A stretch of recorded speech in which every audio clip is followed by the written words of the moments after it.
Can you hear the B at the start of bell? We've got bird. Now I've got a card here that says Good girl, because moon starts with a sound.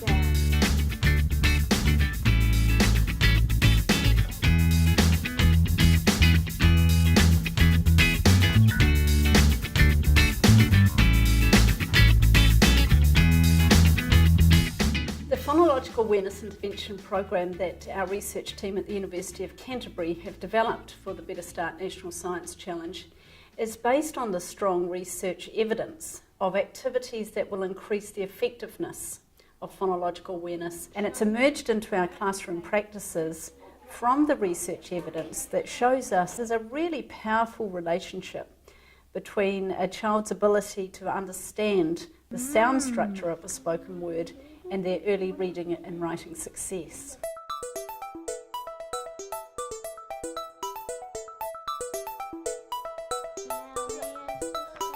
Our intervention is based around high quality children's books. We want to encourage children to be exposed to interesting words that they wouldn't normally hear in conversational speech. And we've really put some supports in place to help our teachers expose those children to those words. So we've helped them pick out the high quality picture books, and we've placed stickers inside the books that really highlight for teachers particular words that we're targeting, and it also gives them a definition to use so that they can explain to children in the moment what that word means. Can anybody tell me what is shelter?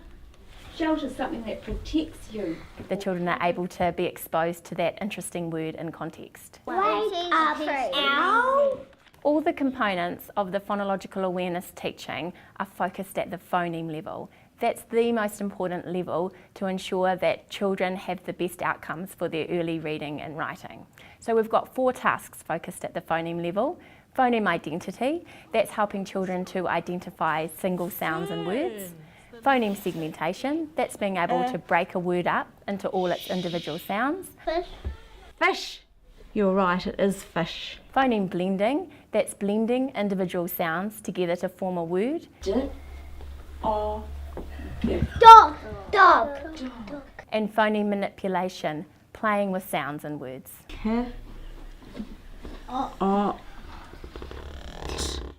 The earliest aspect of phoneme awareness that is developed is a child's awareness of the first sound in a word.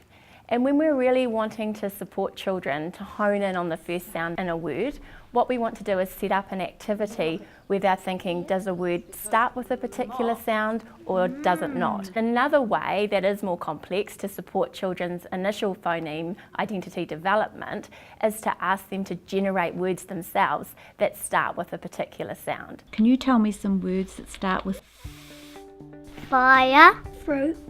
Fish. Feed.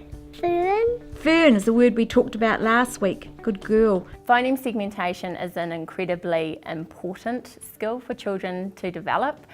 It basically mirrors what young children do when they go to spell a word that they've never spelled before. In a lot of our phoneme segmentation activities, we like children to use something visual so that each time that they identify a sound in a word, there's something like a block or a counter that they can look at to say that that was an individual sound. And on that farm he had a charm.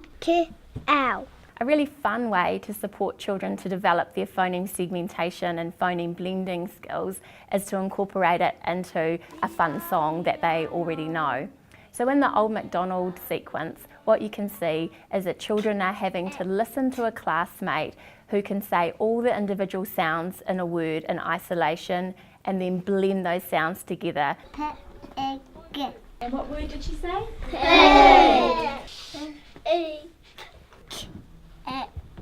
With a meow meow here and a meow meow there. Phoneme manipulation tasks are really an extension of phoneme segmentation and phonics knowledge, and they really include an explicit focus on ensuring that children can transfer their increased sound awareness to support their spelling attempts. Are you ready? We're going to write the word dog. What sound do you hear at the start of dog?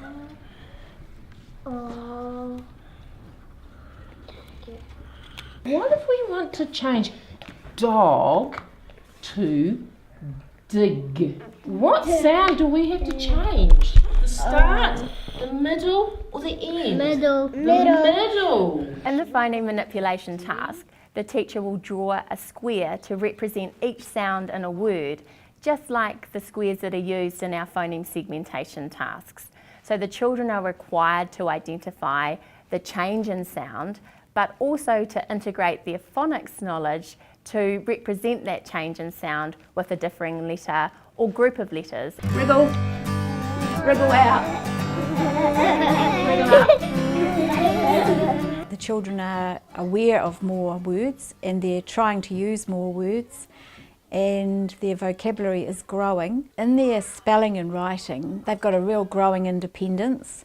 They're believing that they know the letters and they know the sounds, that they can write it themselves. And in their reading, they're actually using, as part of their decoding, the letter sounds, and they'll stop and they'll actually clap out k, at, and then go back and read on.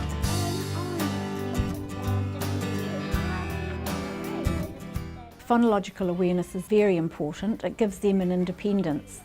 They come in relying on just the few words they know how to write, maybe their name, maybe not, and finding words that are into their sight vocab. And if they've got some letter sounds, they can write them themselves and they can carry on and they start seeing themselves as writers. We're looking forward to progressing with what has been started.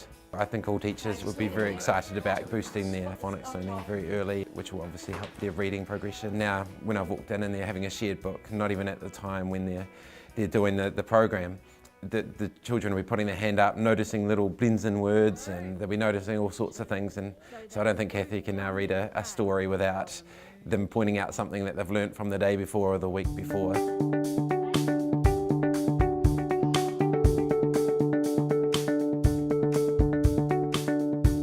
Any child, literacy learning is so important. When Pacifica children are very, very good in their reading, writing, speaking, presenting, and all those strands of literacy, they actually see that as a pathway to success for their future. The ways we've engaged whānau, there's several ways. We've had face-to-face visits to the home. One very successful way has been texting and ringing. Kia ora Lisa, Sonia McFarlane here. We've also set up some workshops at the schools where they've been invited to come in and be updated on some of the things they can do at home that will augment the program at school. We've given them a tips sheet with some little ideas on how to enrich language and conversations at home and how to engage in reading picture books and stories.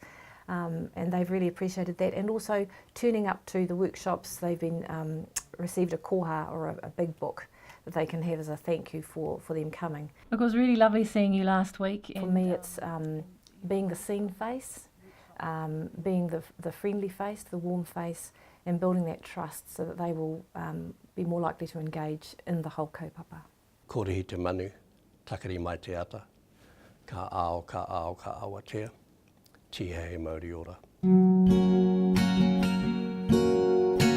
People are really quite heartened by, and they're very encouraged by, knowing that those principles are there to guide them when needed. While there are universal approaches to education, to classroom management, and to literacy even, we have to also know that people learn in different ways and that culture counts. Te ao Māori is important.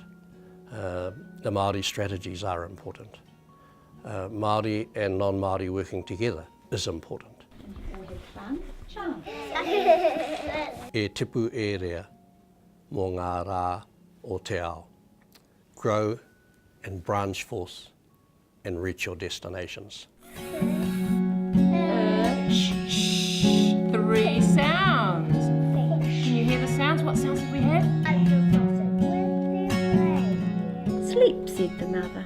I sleep, said the one. So they slept all day in their shelter from the sun.